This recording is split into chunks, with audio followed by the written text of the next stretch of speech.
it's tarnishing his image. And he's been in office 2 years down. The Kenyan government system and Kenyan history goes to 4 administrations: the first Kenyatta administration, the Moi administration, the Kibaki administration, and now the Uhuru administration. Those first 3 failed. They created the problem. They never solved it. The question is, will the Uhuru administration solve the problem, or will it be part of continuing the problem? Yeah. Whether it is his land secretary, whatever excuses, whether it's forces in the, within the land ministry and not the minister herself that are undermining and sabotaging the image he wants to create of Kenya as a destination for investment, local and foreign investment. I think the president is being sabotaged, and he needs to crack the whip. Heads need to roll. He just needs to threaten, because if he just threatens the whole time and doesn't take the action, people will wonder. Then you leave it to a point where now it's children. It's children who can go out and challenge, and then you have this moral gap of where children under the age of 15 are fighting government forces. That the president needs to look at very seriously. Ibrahim, we saw the Nairobi County Governor, Evans Kidero, pretty much come to the defense of his officials in approving this perimeter wall being put up at the Langata school, that it's fake documentation that was used to allow for the same to happen. And many of these controversies we've seen around land have been, in essence, having multiple people claiming ownership of one piece of land. We saw the same happening in Karen. How do you begin to solve and sort out such a mess in terms of many people each coming in and saying, I have this title deed, I have rights to this land. Another one comes and says the same. Are we going to completely lose confidence in the documents and certificates and all that we get from the ministry? Allow me to say, first of all, Sophia, let me appreciate what Mheshimiwa Kihagi is putting on the table. That Parliament probably has been dithering on the matter of oversight in the land sector. And if Parliament as a political leadership organ did more, probably a bit of what we are saying wouldn't have got where we are. And let me also put on the table the fact that from our history, if you look at the history of land allocation, and particularly where it's skewed, there has been a partnership, either a partnership or you call it pressure from a political platform on the officers in the Ministry of Land. Either partnership direct where both are gaining, or pressure from above where political forces are putting pressure on the officers in the ministry to allocate land. And I want to respond to what you've asked through this statement. That one, I think it's high time for this country to begin to show that there is punitive action taken against people who are associated with irregular allocation, be they political or technical. Then also indicate that the officers in the Ministry of Lands will have to appreciate going forward that the past allowed them a lot of leeway, but the future is going to be very harsh on them. So they really got to get their act together in terms of technical, institutional integrity, how they protect the land information within their custody, and that's where that matter of state comes into play. What kind of information they are keeping on their desk, and we pay them so that they first of all keep information which has integrity. Then beyond that, they should be able to raise the bar and protect public interest when there is pressure from a politician. And right now, I've got this feeling that unless we are very careful, we are going to get a situation whereby if there has been an interplay between political forces and technical forces in the institution, then there can be a very, very, very easy attempt to cover up this thing. But if we begin as a country to ensure that there is a price paid by political forces if they are intervening in the allocation processes, and there's a price paid by technical officers who begin to be compromised by political forces, then I think the future is going to be a little better for this country. But the surface issues we are discussing here about what we see out there will not go unless we divorce political pressure from the land allocation process, and we have integrity of information and integrity of the individual officers who deal with our institutions. Yeah, because Lillian, we saw the cleaning up of the registry, and many Kenyans hoped this then would, be an indicator of a new chapter in as far as land matters is concerned. But as Ibrahim says, this is deeper also, as you mentioned earlier, than we think, and as far as if in fact it is this political forces, powerful forces as well, in cahoots with technical support in the ministry, then who becomes the hope for Kenyans? How will this ever be sorted out? Because the cover-ups then will always carry the day. I think the hope for Kenyans today is if the two heads can work together. You know, these issues of things in this country being taken politically and being politicized, it's very wrong for us to be doing politics in everything that we try to do on everything that we do in this country. If the cabinet secretary and the chairman, Lands Commission, Mr. Zwazuri, are really working together, and with the powers that they have been given by our current constitution and other documents in this country, I know we would not be seated in this place today. But because of the gap that was there before, I personally, I know, I have dealt with Madam Giru when she was not a cabinet minister, when she was not a minister, when we were trying to protect this parcel of land that is in Westlands, opposite Westgate. And I remember in those days that we were beaten up from the same site. And yesterday when we went on the same sites, when we had those earth movers bringing down the fence yesterday, there was nobody who came near us, because both of them, Kenyans also are looking at their leaders. Both of them, the cabinet secretary and the chair of the National Art Commission, were there studying with the community, with the public. And we did what we did yesterday because both of them were seen by the public doing what they're supposed to do. But when you get one of them is doing the other and the other one is saying the other way, I think Kenyans are going to lose credibility on them. And we are calling on them, both of them, to work together. I know if they work together, they have powers. They can be able to take this country very far. We don't have to wait for the head of state to stand and give statements when they are there, both of them. Forces more powerful than them who are behind these issues of land and cases of land. And that is why they need support from the top. I want to say, Sophie, I think me and Ibrahim, once we are members of the land sector, non-state actors, during the reform, the constitutional formulation, the national land policy. And it's like the non-state actors felt like with the promulgation of the constitution, the work had been done. And I want to say this because last financial year, we gave 2 billion shillings for the work of the enactment or starting the land information management system in this country as a subset of the national spatial data infrastructure. This is an information system that at the click of the button, you'll be knowing who owns what land, where does he stay, when did he last pay his rates and all that. This process had been frustrated, and even that money, the 2 billion that we give to the Ministry of Lands to work jointly with the National Land Commission, we are not even told how it was spent. We are saying there's a deliberate effort by players, both in the political, in the business, and also in the executive sector, to ensure that we don't have a land information management system in Kenya, so that we don't know who owns what. And that's why even Ngiru would say that I don't know who owns that land, because for you to get information as who is the proprietor of this land, you have to go from office to office, you have to beg.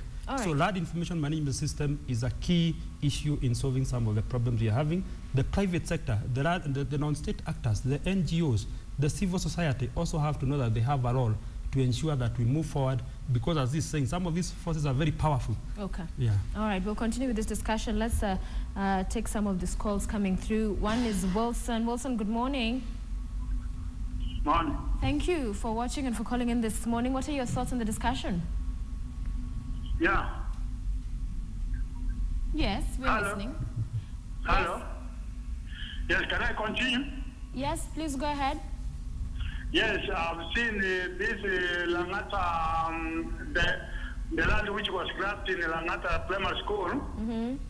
There is a lot of hypocrisy, because these people, they knew what was going on, they never took any step. Now, if the permanent, the cabinet secretary wants to know all over Kenya how many lands have been grabbed, let her come out and tell the Kenyans he wants the list.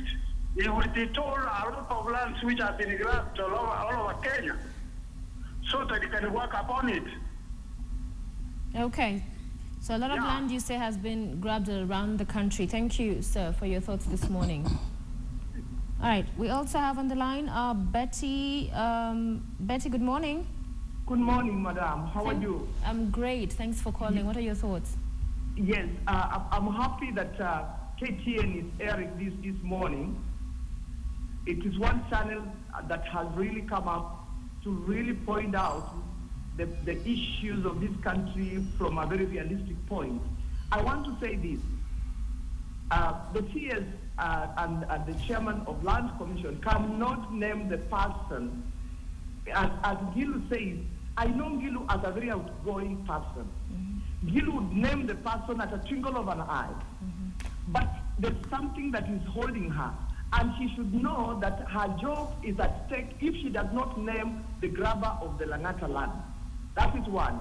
Two, I want to tell you that the county, whoever is supposed to give title deeds to schools, land, to safeguard the school land, should give the title deed as soon as this morning or yesterday, because they are at stake.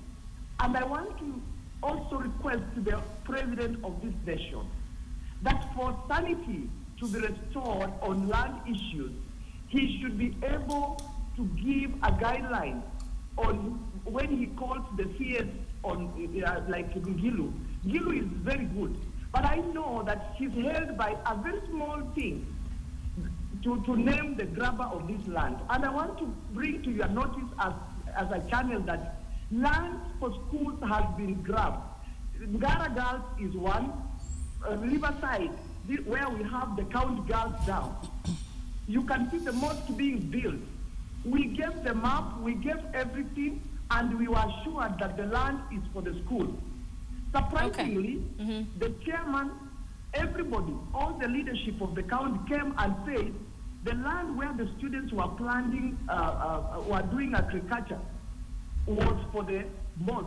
I was so shocked. All right. So this issue must be looked at from a larger perspective by the administration of this country. Okay, thank you very much, Betty. Thank you for your thoughts. Finally, let's talk with Godfrey, calling us from Nakuru. Godfrey, good morning. Good morning. How are you? Great. Thanks for calling. Go ahead. Okay. First of all, in this issue of land saga in Langata, I would want to look at the bigger picture, which I'm seeing happening in this country. There's a systematic failure of the system by the government deliberately. Look at the issue of land. Media now we are hearing this morning of corruption, elections. The list is endless. Let me now come back on this issue of land. This issue of land, they said no who the first land grabber is. And it is a common knowledge in the street. I would not like to name the person, but it is known. The question which is asking, which is very simple, which is what the head of state and the other one to answer. Why say the headmaster of the teacher, where was the headmaster of the school? And where was the teacher allowed to do that? Why are we not being told who is the brother of this land? We need to know, because we don't know. Love was a problem, New Universe has a problem, Ngoma we have it, Karen has a problem. Where is the government? Why are you making Kenya's work? Why are you supporting jobs instead of doing the jobs locally? We are killing our people. And these people are, you cannot just you have a big house and the people around you. Okay. Anyway, that's the thing about, let the state government clearly. Gilu is just a small piece. The state knows the thing, what you are doing. Thank you.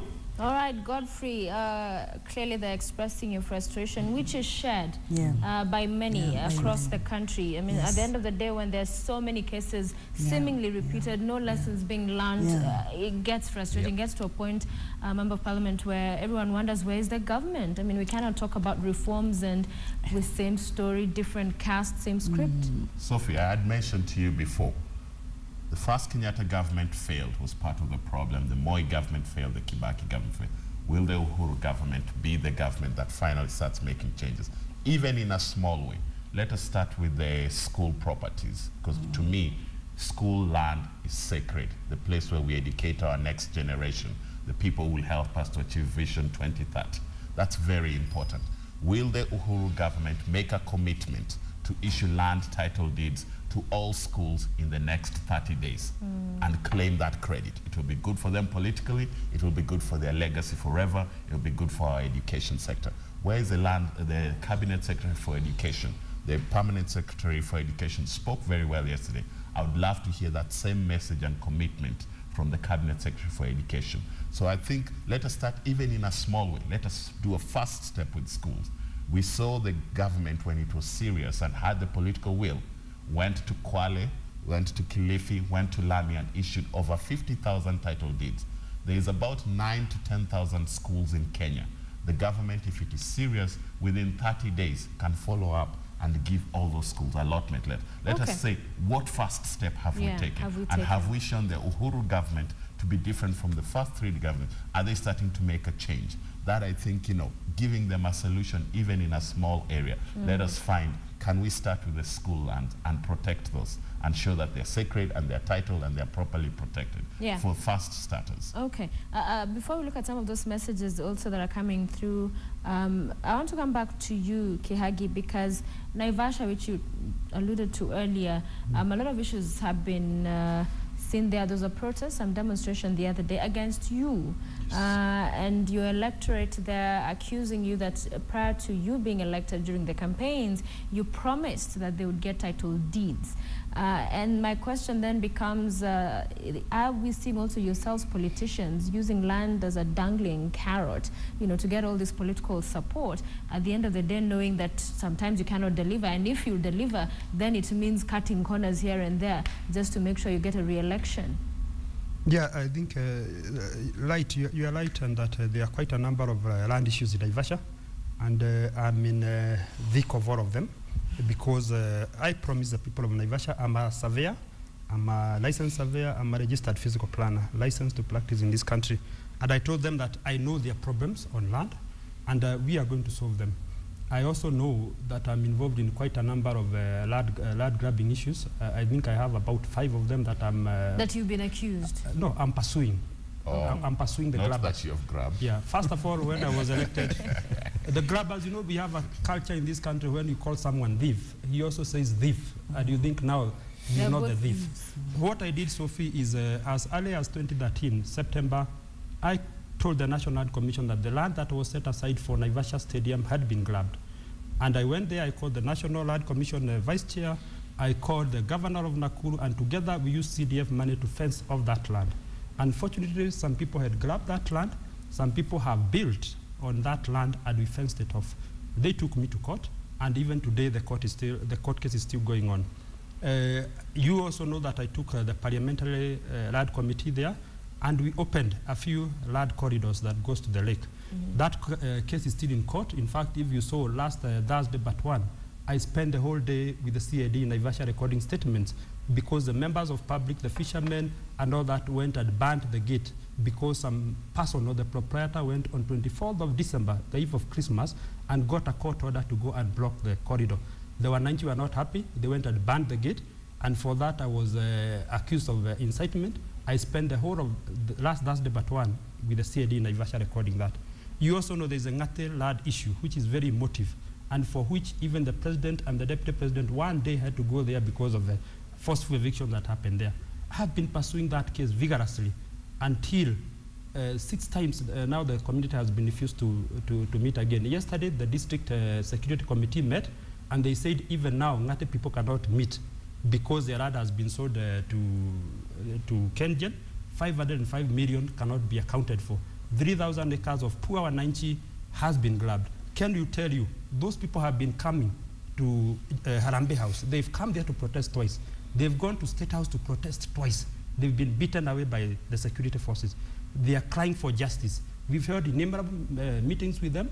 I've even talked to the president, I've talked to the deputy president, and nobody is giving these people audience. We are saying those are the forces that are trying to fight me. And when I say I know who are the grabbers here, powerful forces are sponsoring these people. 2 of them are MCAs. One is the leader of majority in Nakuru County, and he has vowed that he's going to be the next MP for Naivasha. He has land issues in Longonot. We know that for sure.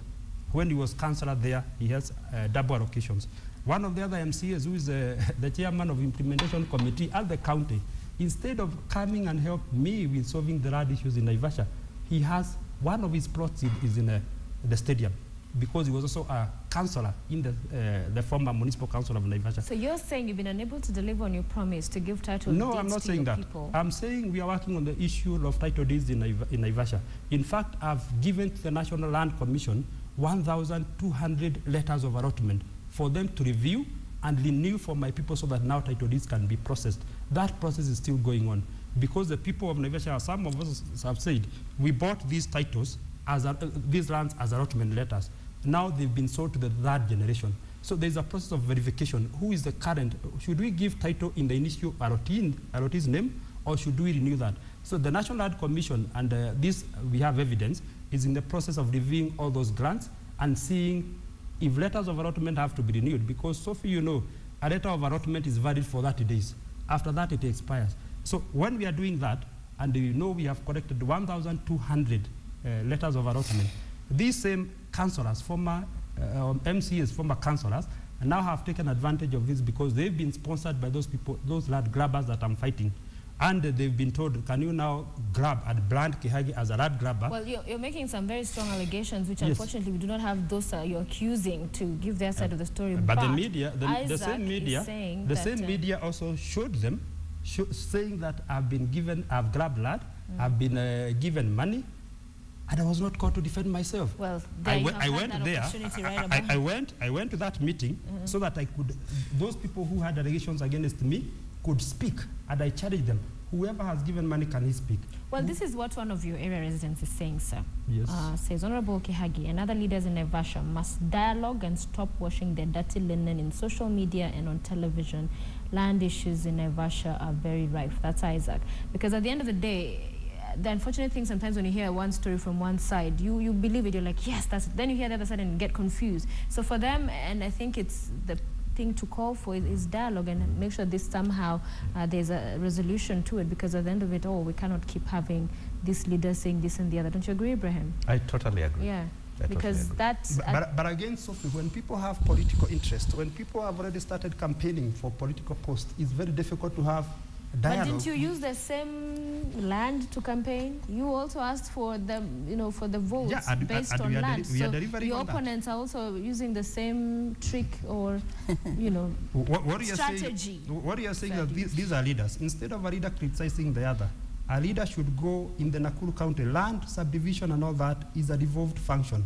It's at the county level. So it's ridiculous for us to see MCAs, especially the leader of majority, instead of sorting it with the land department at their section, because like in Kayole area, let me tell you, the major problem is planning, because Kayole is like an informal settlement. You cannot have a title deed the way it was subdivided. So the county government of Nakuru has refused to approve some of those plans because there are no roads, there are no drainage way leaves and all that. They cannot approve it the way it is. So it's for the MCAs to agitate and ensure that the county government of Nakuru approves those plans even before title deeds are given to those people. All right. But you are right that they should come. The right way, if they got grievances, the right way would have been for them, instead of calling for demonstrations and protests, come and ask Kihagi, what is the problem here? Where are you on this matter? Or you call them for a sit down. Yes. Okay, great. Lillian. Yeah, I want to say something.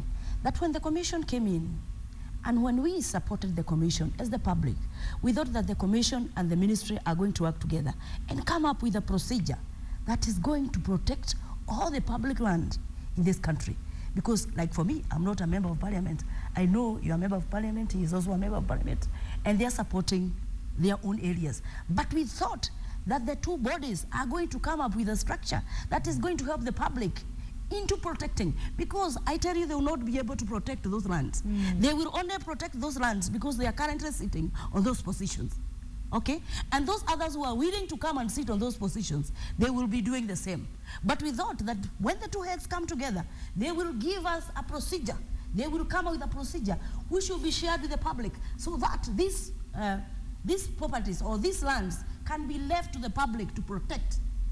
Because one day, he will not be the member of parliament for Naivasha. He will not be the member of parliament for Langata. Now he's talking as the member of Langata. The other one will come in after 5 years.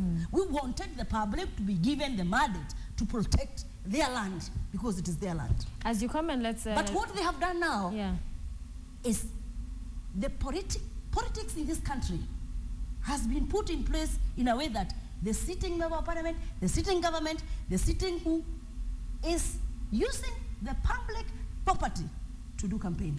Yeah, it's which is very wrong. But we wanted the two bodies to come together and come with a structure that is going to be given to the public so that the public can be left to protect their land. Okay, my name is Ogendo. An SMS here reads, and I wanted to say that Hegel once had it that when people fight, then there is growth within a system. It is upon this that I support the differences between NLC and the CS Ngilu, because at least in some way we as the public can benefit with information. But once they begin to work together, then the concealing of land grabbers will be even worse. Your thoughts, Ken, as you comment? I just think the NLC has its mandate. They should execute it. It's a shame that for 2 years they've failed to execute it and they've had mistakes. I hope they'll catch up to speed and do their part. I think when people talk here about campaigning as if it is a bad thing. Campaigning is not a bad thing. It's not a dirty word. Campaigning is positive. It's a process how you're campaigning. It is a process through which we How engage. is the issue? We engage the citizens who by promising vote for them us. what? Yes, by highlighting the issues we care about. In my case, I care about education as priority number one. And we tell the people, and I can tell you now, I'm not interested in to wait until 2017. I am demanding right now of the Land Committee, of the Education Committee, of the National Land Commission, the Cabinet Secretary for Land, Cabinet Secretary for Education, give all head teachers and all school committees their title deeds. Yeah, because it was within worrying 30 to days. see So it's not a Swazuri campaign say issue that for me. It's a schools promise don't I have made. titles. I'm fighting for to fulfill. And if any grabber dares to take school land anywhere in Kenya, I am willing to go fight for it the same way we fought for the land on Monday and got back the land for the children of Langata Road Primary School. So if there is any head teacher out there, if there is any parent committee out there that your school land has been grabbed, your DC is dithering, your governor is dithering, call me, we will come fight for your land. Okay. Ibrahim, we had Mheshimiwa talking about the land information management systems, and this is what Ngilu appeared to be very keen on, ensuring that the systems work right. Taking a while, in your opinion, what is it that, especially for the minister and the NLC chair, because as you talk about the schools and no titles, the chair did say that it is worrying, but he confessed and considered that most schools actually don't have these titles. So this, you wonder what else is happening in other schools that the media has not perhaps been able to highlight the issues. Langata Road Primary School has been promised its title deed. For the first time, they're going to get the title deed within 7 days. Okay. They have waited since 1975, before I was born. Finally, because we knocked down that fence and they used tear gas on the children and became a national issue, they're getting their title deed. But for the many that will not have that opportunity yes. to have allow me first of all to appreciate what Mheshimiwa does and request, appeal to all leaders, political leaders in the country, to be watchdogs for public land within the country. It would help a great deal. But beyond that, Sophie, two things keep popping up here, the National Land Information Management System and titling. Now, even from a stakeholder perspective, even from our institute, we've kept on telling the ministry that we think the priority issue for this country is to ensure that all records are computerized, and thereafter we then develop a comprehensive land information management system. Then two, ensure that we scale up titling so that institutions and communities and individuals who live on places which are indeed theirs, not disputed, get titles so that they can then develop and also prop up the economy of this country. So I think we are speaking in saying only that we look at different ends of it, that we need to protect so that the visible grabbing can be deterred. And then from an institutional perspective, let us scale up titling, let us scale up the development of a computerized system. And then finally, Sophie, I think I want to request the Cabinet Secretary and the chair of the National Land Commission. You see what they've done lately? Maybe good in the public eye, but it's ad hoc. For how long can they keep on running to sites that have a problem? So they need to institutionalize what they are doing, and beyond that, work on the institutional culture of the officers working in the ministry, in the head office, and in the county offices, because therein lies the problem. What is their attitude towards protecting public land and the very, very, very national good which is land information in this country. Okay, I'll finish with the two of you gentlemen. On one hand, you are in the Lands Committee in Parliament. You expressed dissatisfaction with the fact that your chair has not even commented on this issue. You've had your own squabbles in as far as some of these situations you've seen play out should be handled.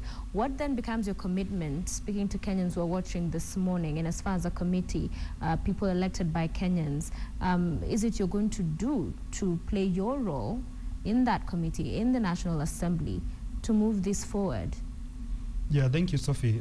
I comment is even as I head to Naivasha as the host for the Jubilee Alliance parliamentary group. Yes. That we are going to meet from today evening, and for the next 3 days we are going to be there.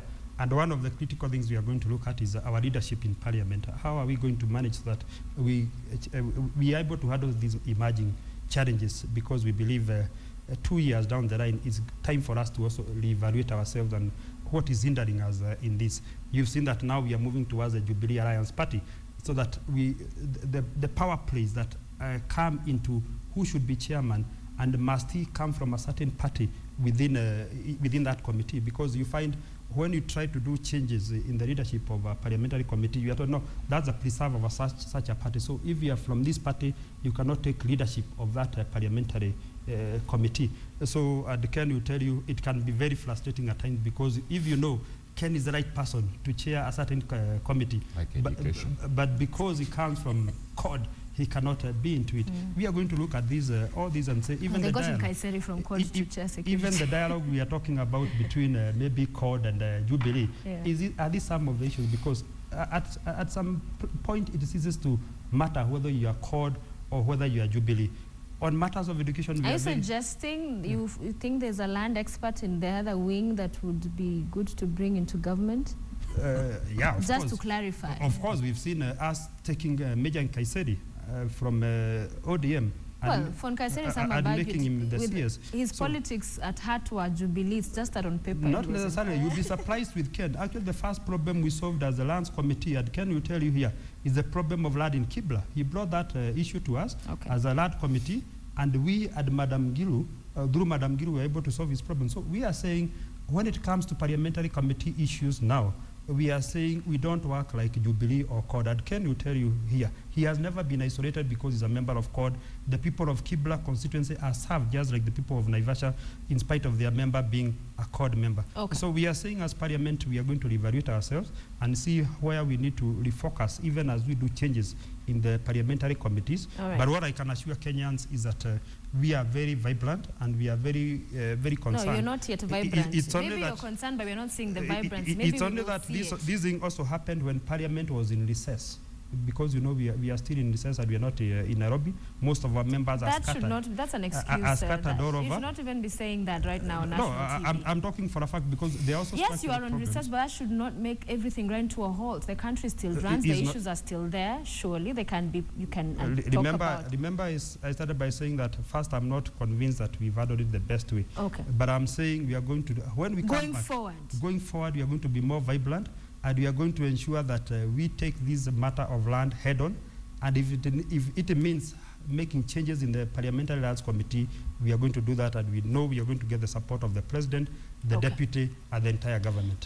Finally, to you, Member of Parliament Kibra, COD had the issue of land in the referendum, which appears to have lost steam. But that aside, what is it also as the opposition looking at this issue would you bring to the table in as far as, yes, your role is to keep the government in check, but will always be reactionary just when this happens, come out and say this is not acceptable, this cannot be done, or will we see more from that side? Well, I've been giving you all morning a proposal, and I hope the people who are listening. Let us, for instance, in the next 30 days, solve the land crisis in the education sector. Give every of the 10,000 schools in Kenya its land title deed within the next 30 days. That's a proposal I'm giving as a patriotic Kenya. I'm a member of the opposition, but it is a good idea. Let it be implemented, whether it comes from me or whatever. Is that still part of the referendum push? If referendum is still I thought you were asking me about the current issues. Both. The referendum issues will be tackled. We are at the big stage where the bill has been drafted. the final Is signatures. land still part of it, the land Yes, question? and it will be submitted, and it's comprehensive land reform and management systems. Okay. These are like 5 different issues on the court referendum call, and the bill as it's drafted, it's going to go to the IEBC, and they'll verify the signatures. Then we start the process of setting up when we will have the referendum. But the push is on there. Is on. Yes. Okay, finally from you, Lillian, your final thoughts? Urgently, let the government come with structures, proper structures, on how the communities are going to be the caretakers of their own public lands. May they be schools, may they be playgrounds, may they be forests, may they be riversides. Because all these areas are public lands and they're supposed to be protected. Let the government come up with a structure that the public can be able to say, yes, we own this. Okay. Yes. Lillian Muchungi, who's from the Green Belt Movement, also kind of Court Member of Parliament Kibra, John Kihagi, Member of Parliament Naivasha, and Ibrahim Wadani, who's the chair of LDGI. Thank you, ladies and gentlemen, for being with us on State of the Nation this morning. And that is what guest thoughts are in as far as some of those issues and as far as land is concerned. Thank you so much for staying with us, for your calls, for your SMSs, which we'll be sampling as well later on the show. But do stay with Morning Express, because coming up shortly is my colleague Michael. He's talking about financial management, and he tells me that if you fail to plan, you plan to fail. That's what that saying goes like, yeah? So stay with us for that conversation.